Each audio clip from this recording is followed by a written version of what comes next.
দেবব্রত সিংহের কবিতা। কবি দেবব্রত সিংহ আঞ্চলিক ভাষায় এই কবিতাটি লিখেছেন। আঞ্চলিক ভাষার কবিতা তেজ।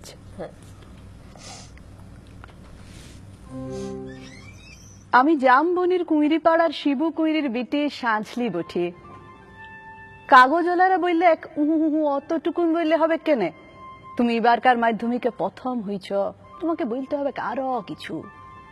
টিভিওয়ালারা বললে তুমি ক্ষেত মজুরের মিয়া, তুমি কি করে কামিন খাটিয়ে মাধ্যমিকে প্রথম হলে বলো দেখি, সেটা তোমাকে বলতে হবে খুলে।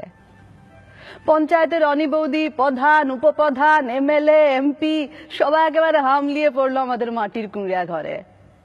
জামবনি স্কুলের হেডমাস্টার কোন বিহান বেলায় টিনের আগুড় খুললে হাইকে ডাইকে ঘুম ভাঙাই খবরটা যখন প্রথম শুনালেক, তখন মাকে জড়ায় শুয়েছিলাম আমি। কুঁড়া ঘরের গুটগুটা আধারে হেডমাস্টারকে দেখে মায়ের পাড়া আমিও চোখ কচালে হাঁ হয়ে ভাইলেছিলাম।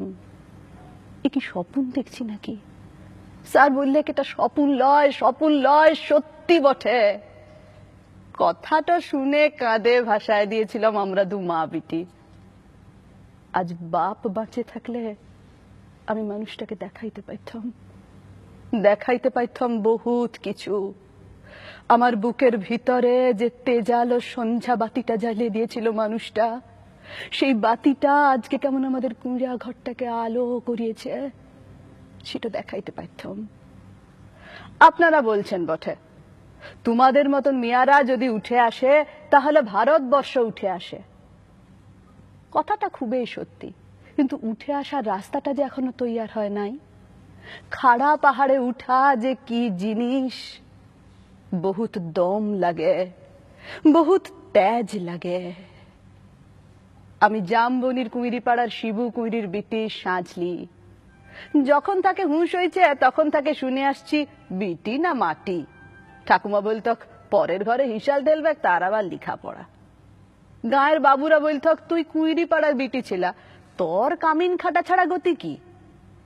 বাপ বলত দেখ সাঁঝলি, মন খারাপ করলি তো হাইরে গেলি। শুন, যে যা বলছে বলুক, এসব কথা এক কানে সিমহালে আরেক কানে বার করে দিবি। তখন বাবু পাড়ার কুচিল দেঘইরা ঘরে কামিন খাইতক মা। ক্ষয় রোগের তাড়সে মায়ের গতরটা ভাঙে নাই অতটা। মাঝে মধ্যে জ্বর টর আসতে বটে, জ্বর আলে মা চুপচাপ এগনাতে তালাই পাতে শুয়ে থাকত। মনে আছে সে ছিল এক জাড় কালের সকাল। রোদ উঠেছিল ঝলমলানি, ঝিঙা ফুলা রোদ। আমি সে রোদে পিঠ দিয়ে গা দুলাই পড়ছিলাম ইতিহাস, ক্লাস 7-এর সামন্ত রাজাদের ইতিহাস।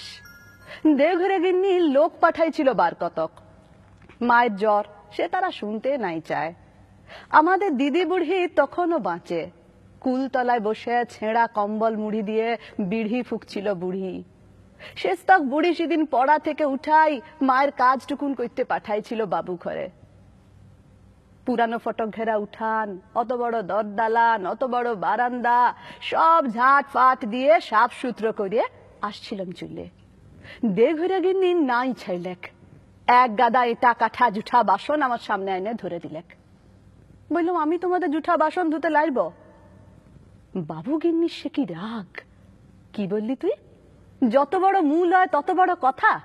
জানিস তোর মা, তোর মায়ের মা, তার মায়ের মা সবাই আতকাল আমাদের জুঠা বাসন ধুয়ে গুজারে গেল, আর তুই বললি জুঠা বাসন ধুতে লাইবি?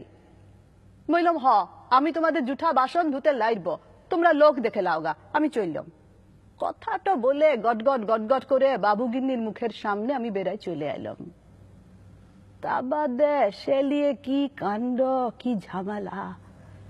বেলা ডুবলে মাহাতোদের ধান কাটে বাপ ঘরকে ফিরে আইলে দু পাতা লেখাপড়া করা লাতনির ছোট মুখে বড় থুতির কথা 7 কাহন করে বলেছিল দিদি বুড়ি। মা কোনো রাগ কাঢ়ে নাই। আঘন মাসের সন্ধ্যা বেলায় এগনাতে আগুন জ্বালে গা হাত পা সেকছিল মা। এক মাথা ঝাঁকড়া চুল ঝাঁকানো বাপের পেটানো পাথরের মুখটা ঝলকে উঠেছিল আগুনের আঁচে। আমি বাপের অমন চেহারা কোনোদিন দেখি নাই। বাপ সেদিন মা আর দিদি বুড়ির সম্মুখে আমাকে কাছকে ডাকে মাথায় হাত বুলাই গম গমা গলায় বলেছিল, যা করেছিস বেশ করেছিস। শুন, তোর মা, তোর মায়ের মা, তার মায়ের মা সবাই করেছে কামিনগিরি, বাবু ঘরে গতর খাটাই খাইয়েছে। তাতে হইছেটা কি? তাতে হইছেটা কি? এই কথাটা মনে রাখবি সাজলি, তুই কিন্তু কামিন হবার লাগে জম্মাস নাই। যত বড় লাট সাহেবই হোক কেনে, কারু কাছে মাথা নুয়াই নিজের তেজ বিকাবি নাই।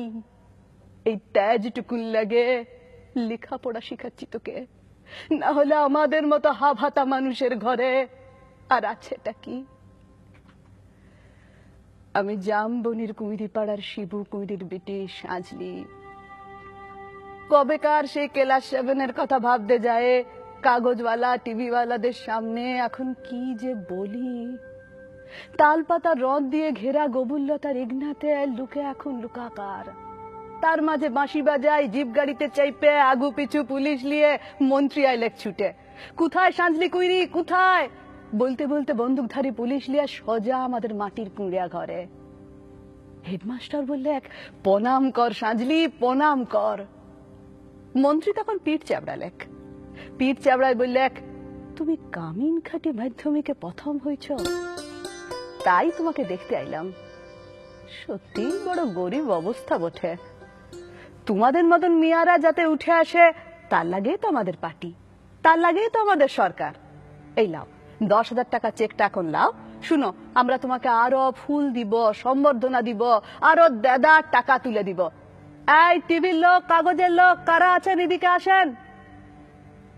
তক্ষুনি ছোট বড় কত রকমের সব ঝলকে উঠল ক্যামেরা, ঝলকে উঠল মন্ত্রীর মুখ। না না, মন্ত্রী লয়, মন্ত্রী লয়। ঝলকে উঠল আমার বাপের মুখ, গনগনা আগুনের পাড়া, আগুন মানুষের মুখ। আমি তক্ষুনি বলে উঠলাম, না না, এই টাকা আমার নাই লাগবে। আর আপনারা যে আমাকে ফুল দিবেন, সম্বর্ধনা দিবেন বলছেন, তাও আমার নাই লাগবে। মন্ত্রী তখন ঢোক গিললেক।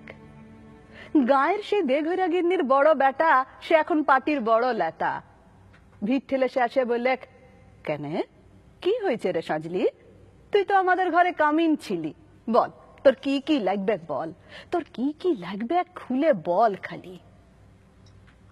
বললাম, আমার পাড়া শয়ে শয়ে আরো অনেক সাঁঝলি আছে, আরো শিবু কুইরির বিটি আছে গা গিরামে। তারা যতদিন অন্ধকারে পড়ে থাকবে, তারা যতদিন লেখাপড়ার লাগে কাঁদে বুলবে, ততদিন কোনো বাবুর দয়া আমার নাই লাগবে। শুনছেন আপনারা? ততদিন কোনো বাবুর দয়া আমার নাই লাগবে।